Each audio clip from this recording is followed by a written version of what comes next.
Prabhu Nityananda Shri Advaita Gadadhara Shrivasadi Gaura Bhakta Vrinda Hare Krishna Krishna Krishna Hare Hare Hare Rama Rama Rama Hare Hare Manojabam Marutatuल्य Vegam Jitendriyam Buddhimatam Varishtham Vatatmajam Vanarayutha Mukhyam Shri Ramadutam Shirasa Namami Mujantam Rama Rameti Madhuram Madhuraksharam Aruhya Kavita Shakham Vande Valmiki Kokilam Apadam Apahartaram Dataram Sarvasampadam Lokabhiramam Shri Ramam Bhuyo Bhuyo Namamyaham Dakshine Lakshmano Yasya Vame Cha Janakatmaja Purato Marutir Yasya Tam Vande Raghunandanam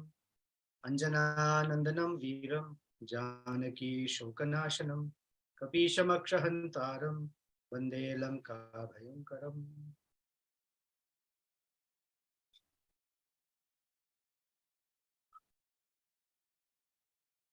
Welcome back for Sundara Kanda discussion. Today we'll look at verse number 2. This chapter has 210 verses. In some cases, we will speed up. In some cases, we will go verse by verse, sometimes more than 2 verses, sometimes more than a few. But there are verses that we cannot speed up on. And especially the way the chapter begins, the first few verses are very, very critical and important. Important because we as aspiring spiritualists pick up these great books like Ramayana, Mahabharata, Srimad Bhagavatam, Bhagavad Gita, definitely for the story element, no doubt about it. The story is meant for a purpose. The purpose is to help us extract wonderful lessons that we can apply in our own lives. So think of these as pearls that are in their oysters. And to get to that pearl, one has to dive into the ocean, open up the oyster, and extract the pearls, and then wear them as jewelry. So these lessons, when we wear them as our jewelry, naturally we become decorated and beautiful.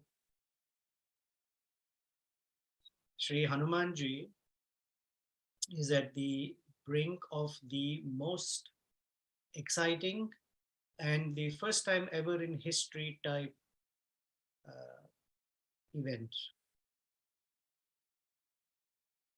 If we step back and look at the entire Valmiki Ramayana, it has 24,000 verses. The Kandas that we have covered so far, if we just look at the time scale, Balakanda spanned a little over 12 years of Sri Ramachandra's advent. In fact, a little before Ramachandra's advent and covering up to 12 years of Sri Ramachandra's life. The Ayodhya Kanda covered about a day and a half in Sri Ramachandra's life. Just a little over 24 hours. From the evening when you can add a few more days because Dasharath Maharaj had this idea of coronating Ramachandra. He talked to his ministers. So you add a few days if you want, because then he picked a muhurta on such and such day. Ramachandra will be coronated. So give or take a few more days. But the main event is for one night, about 2 nights till Ramachandra reaches Chitrakuta. So about 24 to 36 hours is the main situation. Aranyakanda covers about 13 years and 10 months. 13 years, sorry. Aranyakanda covers 13 years of Sri Ramachandra's life. Kishkindha Kanda covers about 10 months and all the events that happened within those 10 months. Sundara Kanda covers only a day and a half. That's it.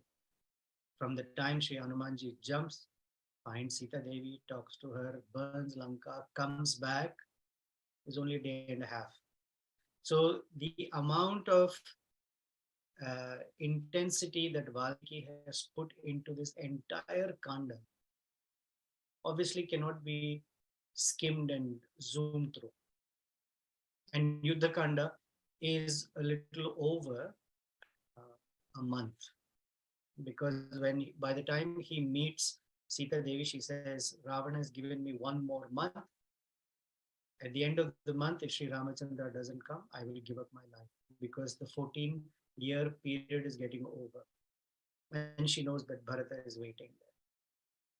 So the Yuddha Kanda happens in that last 1 month period.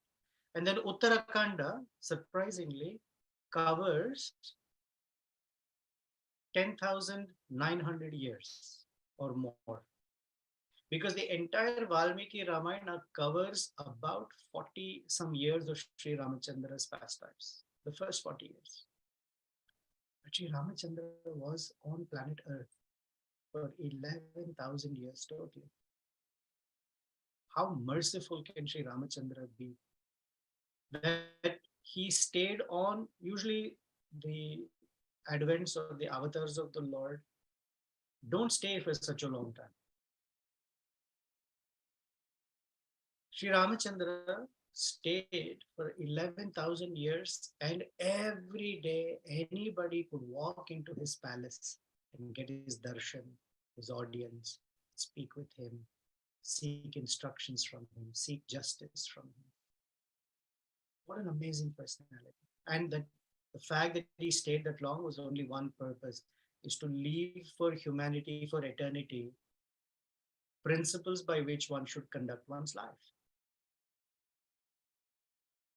And for that, Sri Ramachandra, our Hanumanji, who has taken it upon himself, because he's been empowered by the Lord, to find his consort Sita Devi, who is in Lanka.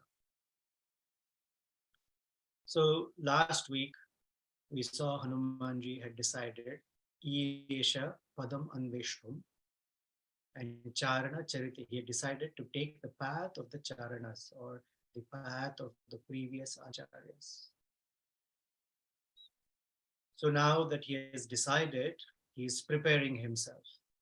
The next set of verses are all preparations and how transformations happen. This verse of preparation goes this way. And I'm going to share the verse with you so you can also see it.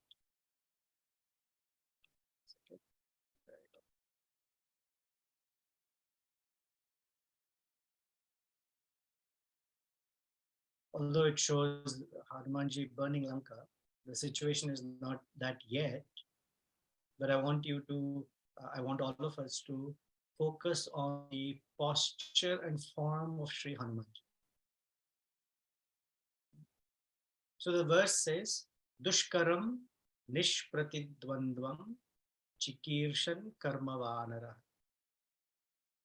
samudagra shirogrivaha gavam patirivabhabhav.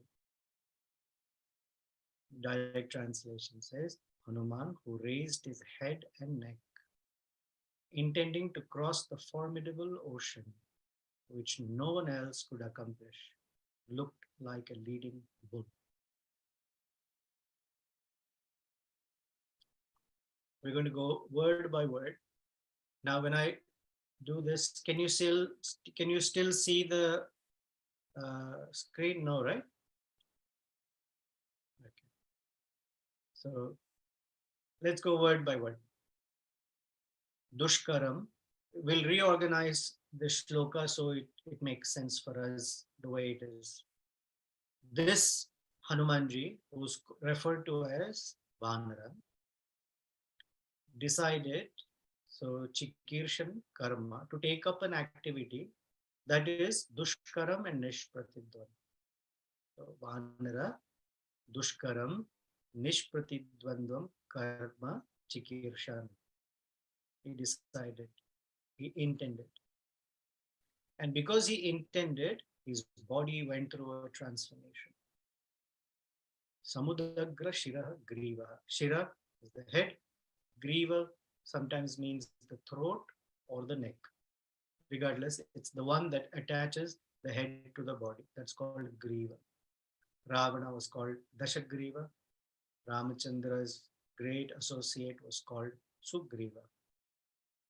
Sugriva means one who has a very beautiful neck.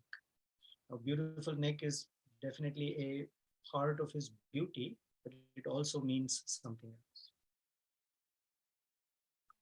So Samudagra Shiro Grivaha, and then he gives us a metaphor. Gavam patir iva bhagav. Gavam patir iva, like a bull. Gavam pati. Abhabhav, he became like, or he looked like. So Hanumanji is referred to as both Vanara and Gavampati, monkey and bull. So one may wonder, hey, once he calls him monkey, then he says looks like a bull. What is? So we know Valmiki says one thing and hides or intends something else. So let's look at word by word. First of all, Dushkaram. Dushkaram means not possible to do, or formidable as they say in English. Karam is something that can be done, and Dushkaram is very difficult to be done. So what is the formidable activity? That this shloka or this chapter, as we discussed, is the Saundarya of a guru. That's why it's called Sundara Kanda. And this guru's Saundarya or beauty is that his or her assignment is very, very difficult to do. And that task is to turn the attention of the conditioned living entity from matter towards the Supreme Lord. Everything else is easier. I'm not saying easy, easier. What the demigods do is easier. They can move the planets in the universe. They can pour rain. They can shower lightning and thunder. They can they can traverse the entire universe at very, very high speeds and velocities. They can punish living entities. They can reward the living entities. They can create the universe. But they can't free the conditioned entity from this cycle of birth and death. Only the spiritual masters can do. And therefore, that work is called Dushkara. Very, very difficult. Because this activity of releasing, we call it mukti, to become released.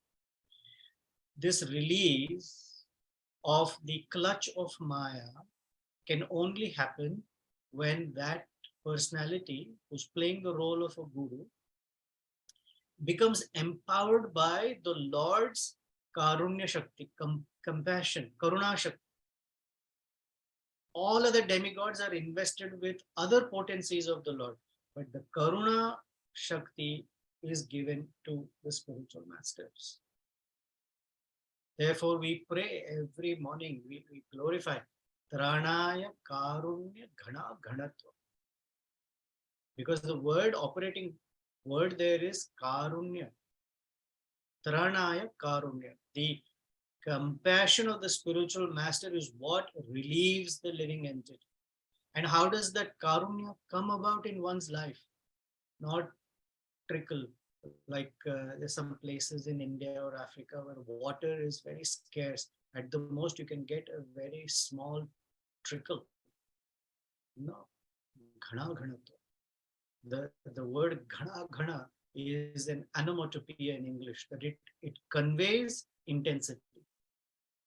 The rumbling of clouds in the sky gives hope to all living beings, moving and non-moving, and the earth, great hope of life. because the rumbling ghana ghanatvam of the clouds tell us that rain is going to come soon. So the spiritual master puts forth a rain of mercy. Where is he getting it from, or she is getting from?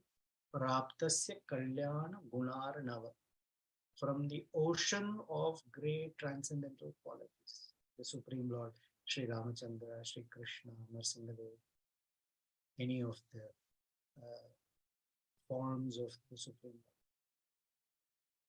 That act is very difficult because there is so much that they have to be able to do, to give. So the clasp of ego, especially false ego.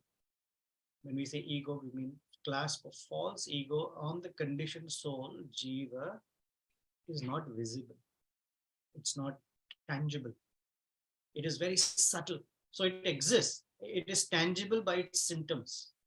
And it is very close to where the soul, jiva, is. So one can be relieved of the gross material clasps fairly easily. There are a lot of people who give up alcohol, tobacco, live the life like a yogi. They're not spiritualists, but they're very, very strict. They're disciplined. They're not. They don't fall to temptations. But the false ego that I am this body cannot be relieved. It's very, very difficult. In fact, not just difficult, it is impossible to disengage the living entity from false ego. But only the spiritual master or masters are empowered to do so. Nishpratidvandvam. So here also, in this shloka, Valmiki Muni has included what we call onomatopoeias. The words indicate what kind of dushkaram, nishpratidvandvam, chikirshan.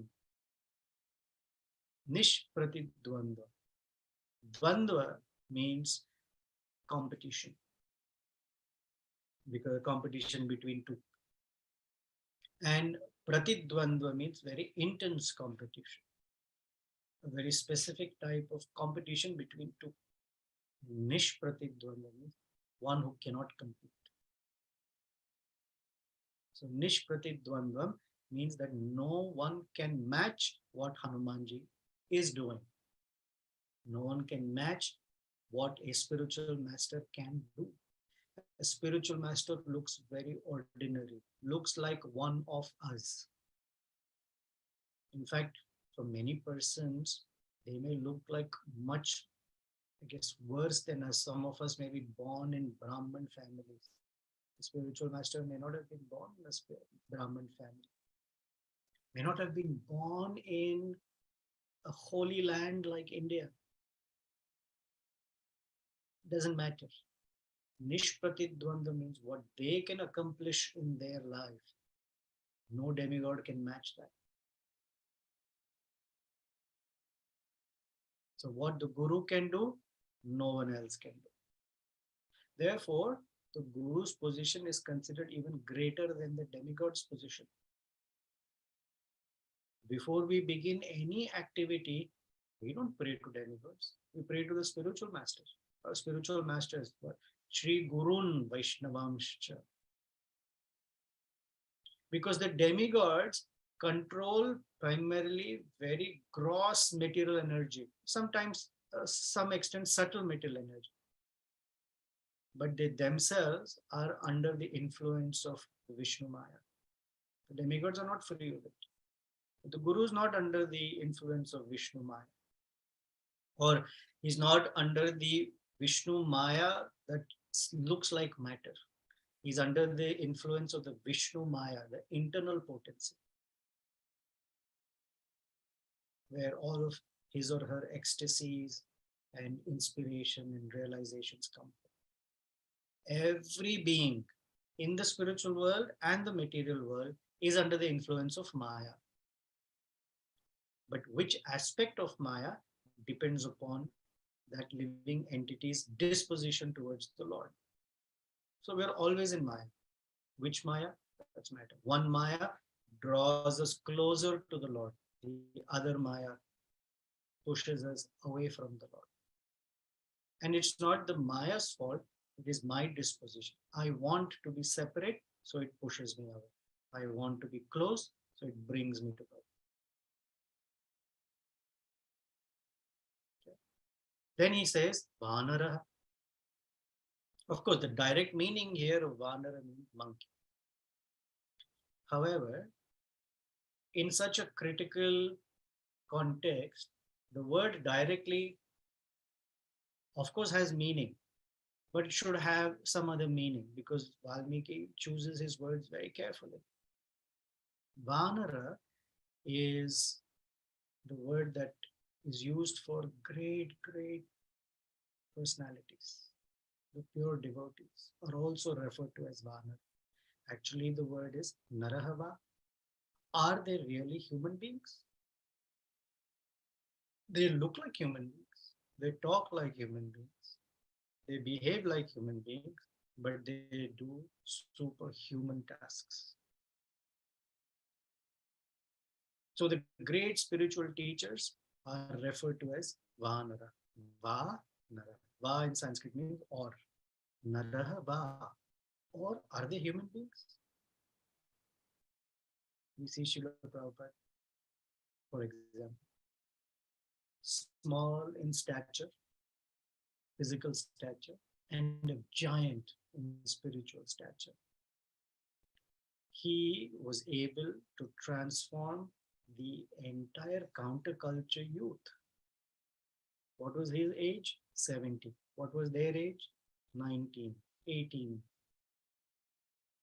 Such a big generational gap, not one generation, two generations gap. Yet he became so endearing to me. They couldn't understand his language. They couldn't understand his dress, his food, his style of life. But they were drawn to him because Vanara, very superhuman actions of transforming their life from very crass style to very clean, pure, uplifting opportunity. Whether everyone took it or not, that's up to them. Was it given to them equally? Absolutely. Samudagraha Shira. Some Udagra means to raise. So Hanuman raised his head to make it straight with his neck. In 6th chapter of Bhagavad Gita, Krishna tells Arjuna, one should sit on a seat that's not too high, not too low, and keep one's back, neck, and head in a straight line. Why?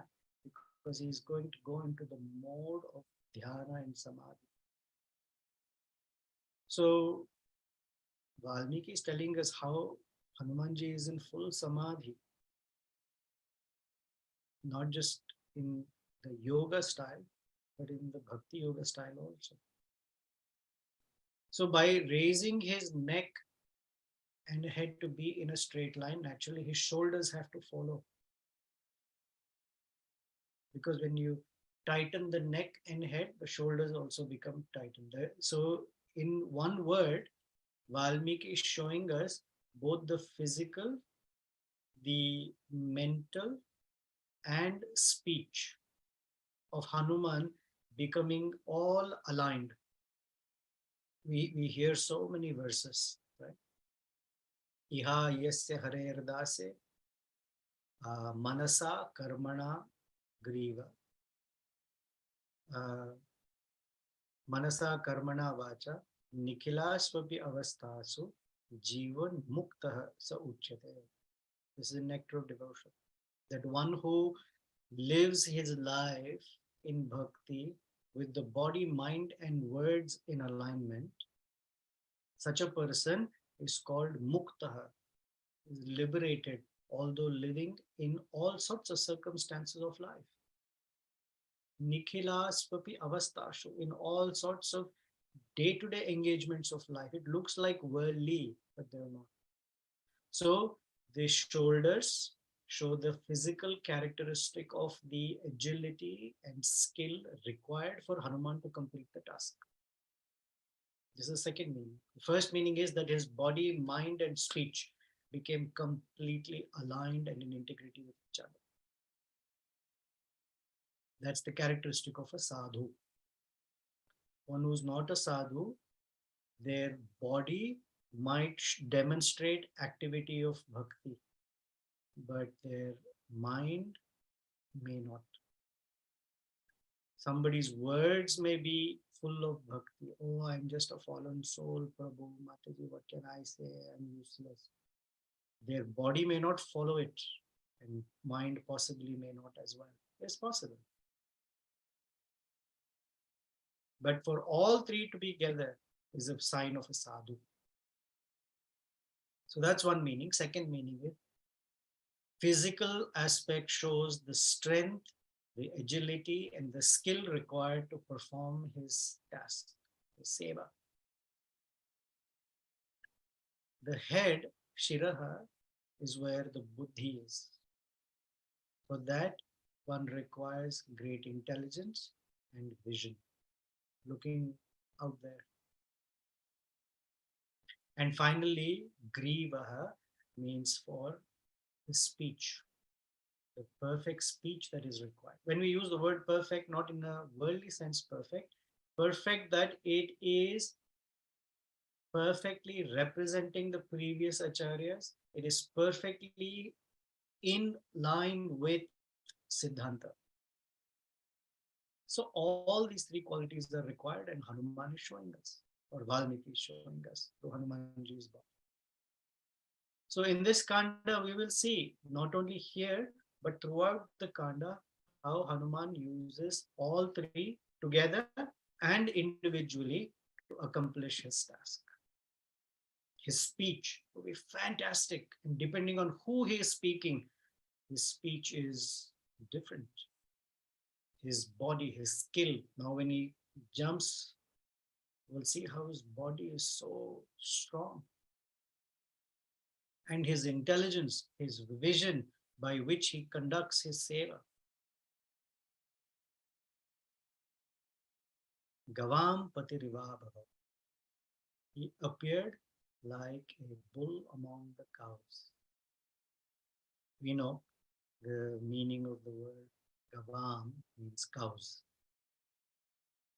And Gavam Pati. Gavam among cows. Pati, husband. So he looked like a bull.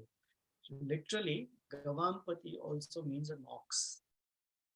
Now, oxen are not usually allowed to mate with the cows. They're kept brahmacharis.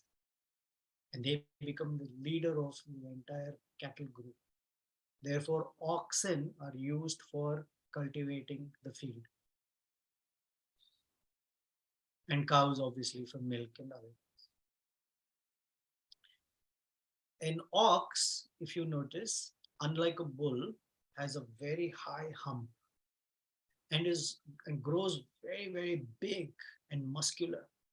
And when he stands like that, anybody would be scared.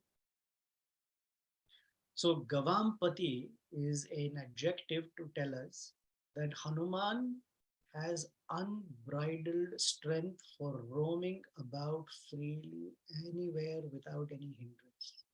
Nobody can stop it. Even Lankapati cannot stop him. So Gavampati, so that Lankapati cannot stop him. The word Gau or Gavam or Gava is cows. It also means senses. So Gavampati means the master of all the senses. So we refer to someone who has mastered all their senses as Goswami. Same word, Goswami or Gavampati. Here Hanumanji is a Goswami. You say Maharaja. Raja is the king who rules. Maharaja, because he rules over the unbridled senses by curbing the senses and engaging them only in devotional activity. So Gavam Pati Rivabhavam, he looked like a great Goswami. Another meaning of the word Gavam is speech. When Krishna is called Govinda, of course it means the Lord of the cows, the one who gives pleasure to the senses. And Govinda is one who gives pleasure to the speech, because by glorifying the Supreme Lord, one's speech becomes very happy and decorated. So Gavam Pati means the best of speakers. Pati means the leader. So the leader, the best of speakers. The best because the spiritual masters speak nothing but the truth or eternal knowledge.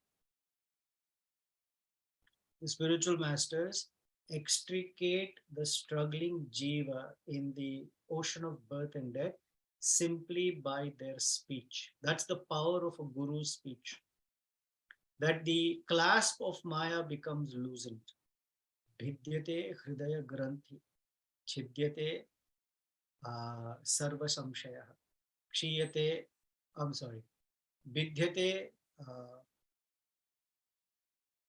man, I forgot the help me please. Bhidyate hridaya ganti, chidyate sarva samshaya, Kshiyate chasya karmani drushta evatmanishware. Sorry, this is in the first canto, second chapter of Bhagavad. That by hearing from the spiritual masters, the transformations that happen in a person is the knot in the heart becomes bhidyate, completely broken. Chidyante sarva samshaya, one's doubts are all blown away. Kshiyate chasya karmani, one's materialistic activities become mitigated. That's the power of a spiritual master's speech. I'm going to tell you a couple of stories to narrate this. We're going to go back to somewhere in the 14th century period, where within our disciplic succession, there was a great Acharya by the name Acharya-Tirtha. One day Acharya-Tirtha was sitting on the banks of the Chandrabhaga, sometimes they say Bhima river. This is near Pandharpur. And he was engaged in deep japa meditation. He noticed a set of thieves on horseback. They had stolen something. And behind them was a young prince that was riding a horse and in hot pursuit of these thieves to catch them. And Acharya-Tirtha's attention went to this young prince who was galloping on the horse with such skill that he was very amused and attracted. And then he noticed something, that this young prince who was in hot pursuit, while he was going along the banks of the river, felt very thirsty. So he didn't want to stop, get down, drink water, and get back on the horse. So he was such an excellent equestrian that while he was riding his horse, he, like a great stunt, bent away from the back of the horse and drank water while he was riding on the horse. Now, how acrobatic was he is only something we can visualize or imagine. When Acharya-Tirtha saw that, he stopped him. And he only asked him, asked him 3 words. Kim Pashu Purvajanma? What animal were you in your previous life? That's the question. Those were the only words Akshobhyatirtha spoke to him. And this young boy, his name was Dhondo Pantha, just stopped in his tracks and had a flash of realization that his previous life flashed in front of him, because he asked him, "What animal were you in your previous life?" Because that's how animals drink water. Dhondopant went back and got this realization that when Sri Madhvacharya, was writing all his commentaries, he would write them and put them in a bag, because Madhvacharya was a prolific writer in many, many books. And all those books were in bags, and those bags were on the back of a bull. And it seems this bull walked with him all the way from Udupi to North India and came back. The bull offered him wonderful service. And as years went by, some of Madhvacharya's disciples wanted to write commentaries on their spiritual master's works. So generally, that's not considered respectful as long as the spiritual master is still on the planet. To say that I want to write commentaries on your work is not a great idea. So these disciples asked, "Can we do? Can we do?" And Madhvacharya said no. First he said no, then he said later or something. He kept dodging the topic. And one day he got annoyed by the repeated request that he said, "If anyone will write a commentary, this bull will write a commentary." The disciples became very insulted. What? We have studied for so many years, maintained brahmacharya, such strict austerities and all that. Why does he say the bull will write? So they got very upset and envious of the bull. And one day, when the bull was in the barn, they let in a poisonous snake at night, hoping that the bull will die. Next morning, when they came into the barn to check if the bull was dead, they saw a dead snake. Nothing had happened to the bull. So I forget the course of how this bull died, but now this bull was born again as Dhondopanta. And when he met Akshobhyatirtha, he left what he was doing, became Akshobhyatirtha's disciple, and went on to becoming Sri Jayatirtha, who was also in our disciplic succession. And as Jayatirtha, he wrote commentaries on Sri Madhvacharya's works. And what were the words used by Akshobhyatirtha? Kim Pashu Purvajan. That is the power of the words of a guru. It can completely transform a person. Somewhere in medieval India, there was a saint by the name Dhyaneshwar. It's another story. Dhyaneshwara noticed that the local Brahmanas, because they knew Sanskrit and the village people did not know Sanskrit, they were using Shastras as a way to extract money from people and keep them impoverished and exert a lot of power over them. Oh, untouchables, you can't come into the temple, you cannot do this puja you must perform, that much money you should give away your land, give away your homes. And they were completely exploiting them. So Dhyaneshwara challenged them. And he was saying that because you are Brahmanas, you have to recognize that this is not your potency, it is the potency of the Supreme Lord that is acting in your speech. Because the Brahmanas are the mouth of the Lord. They accept offerings, and they are meant to teach. Patan, where are you teaching? So the Brahmanas got very angry and he said, "What? You think anybody can speak? You have to be born in a certain family, you have to perform rigorous tapasya." And Dhyaneshwar said, "No, all you need is receptivity. And if you receive the Lord's mercy, anybody can speak. In fact, this wild buffalo that is standing here can also speak eloquent words if he gets the mercy." The Brahmanas became so insulted. What, you're comparing us to a buffalo? A buffalo is an animal of ignorance. They challenged him. You talk so greatly about mercy. Can you make this buffalo talk? And Gyaneshwara touched the buffalo and told him, repeat after me, and told him slokas of Bhagavad Gita. That buffalo repeated in Sanskrit for all the Brahmanas to hear. The Brahmanas were completely aghast, like, oh my gosh. And by simply touching a buffalo and making him speak, he cut the pride of all the Brahmanas in the village. Sri Chaitanya Mahaprabhu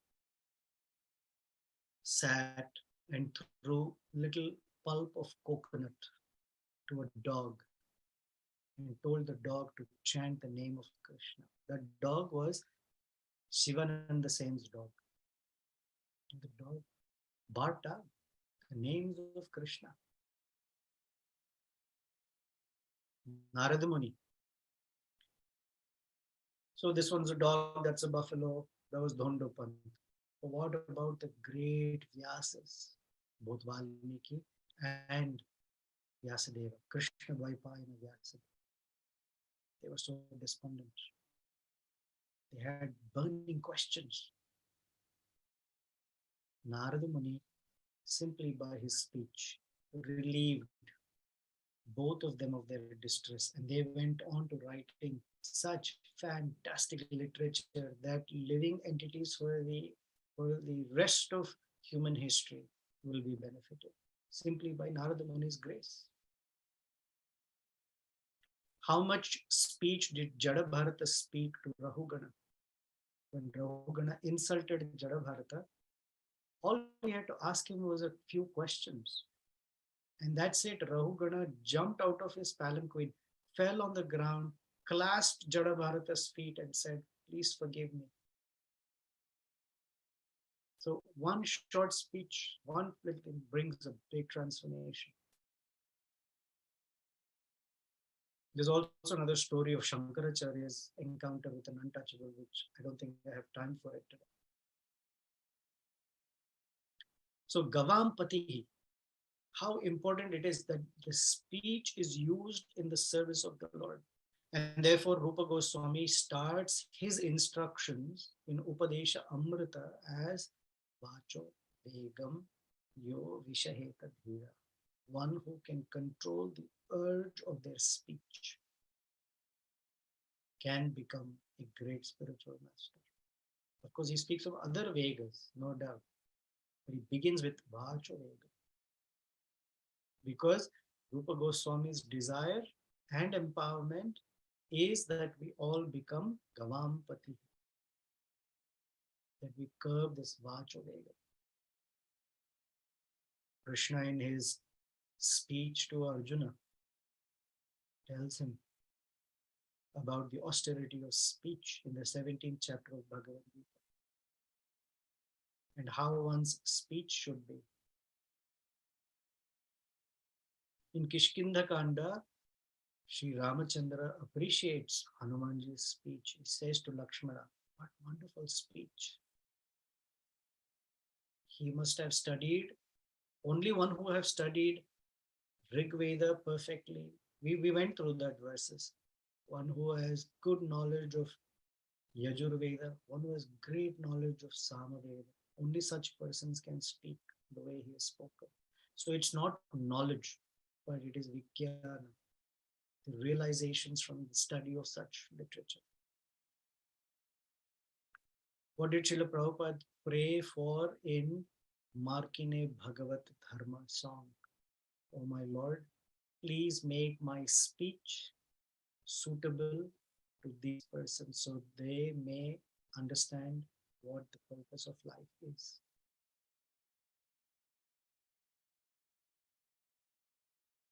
So Hanumanji, by Valmiki telling us Samudragra Shiro Grivaha, is showing us how wonderful Hanumanji's intelligence body and words, or mind, body, and words are all going to be aligned or are aligned for accomplishing this wonderful task. Prabhupada, and I'm going to end with this. Prabhupada said, if your kirtanam should be nice, your shravanam should be. Without shravanam, it cannot be kirtan. And Hanumanji, since we're on that topic, Hanumanji is an excellent student. And therefore, his speech is fantastic. Prabhupada said, I'm able to speak nicely now because I heard from my spiritual master very well. Shravanam leads to kirtan. Without Shravanam, kirtanam is not possible. Effective, powerful, potent kirtanam is not possible. Surely, is possible. But transformative kirtanam is not possible. And therefore, we are great. We glorify Hanumanji, so we receive his, so that we can receive his mercy. All we need is an atomic fraction of Hanumanji's mercy. Our life will look very, very different and fantastic. We are aspirants of that. And therefore we glorify Sri Hanumanji verse by verse, if possible. Any questions, comments, thoughts?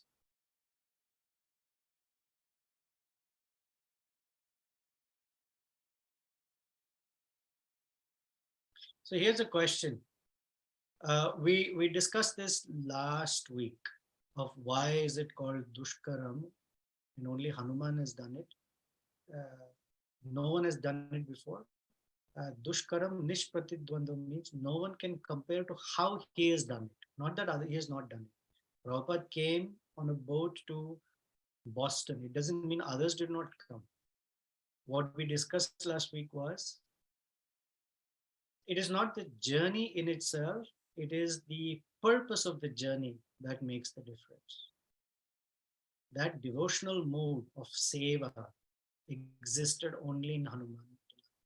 And therefore it is Nishpratidvanda. It cannot be compared to anyone else's action. Why compare Ravana? We hear that Jambavan circumambulated Lord Vaman 21 times. So it doesn't mean others have not done, but the bhakti bhava that Hanumanji is carrying is Nishpratidvanda, is incomparable. Cannot match.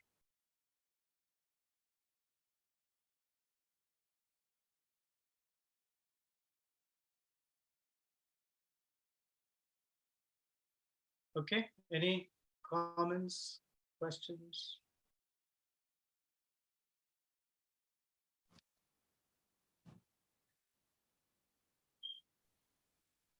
Hare Krishna, Prabhu. Hare Krishna. Prabhu, I actually don't have a question, but if there's no other question and if time permits, can you share the other pastime that you were mentioning about Shankaracharya's glorification too? Yeah. Thank you. Sure. In Kashi or Banaras, I heard the story many years ago, so some details might be missed out. If you know the detail, anyone knows the details, please add.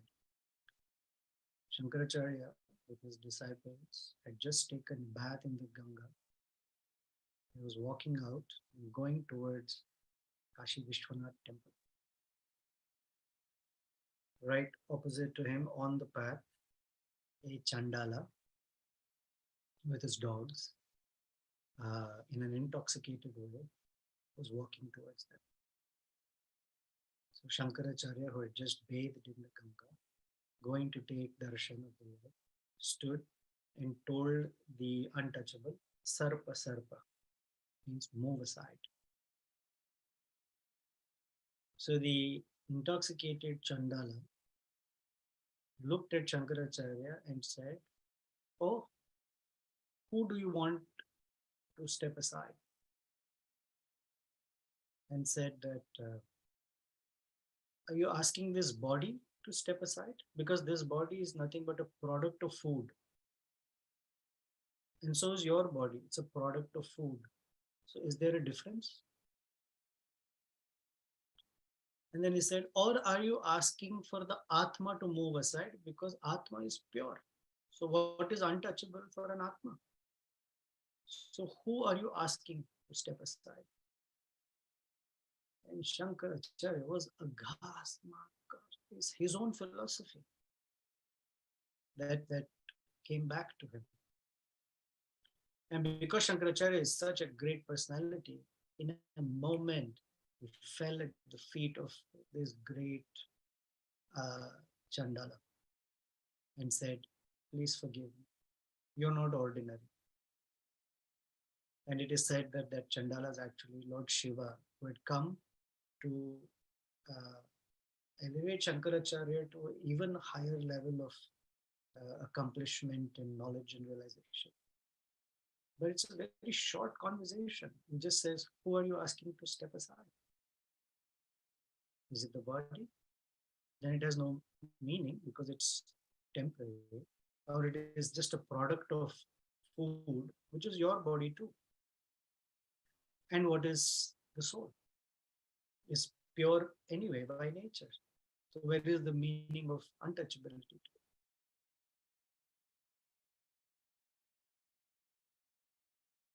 Beautiful story.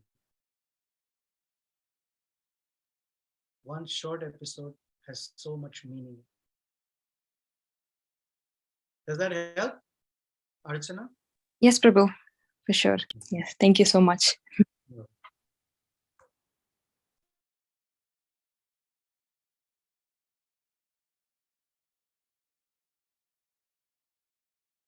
All right. Seems like we don't have much here. But thank you. Thank you for joining in again. I'm sensing some people might be a little, oh, this is too slow. I want to hear what else happens.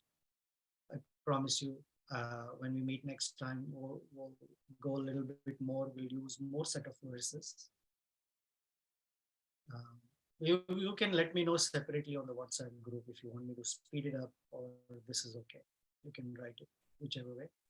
But regardless, I hope this is meaningful to you. I hope it's contributing to your appreciation and also your spiritual practices. And if it does, then obviously the glories Valmiki Rishis and of course our hero Hanumanji's. Next week we are not meeting.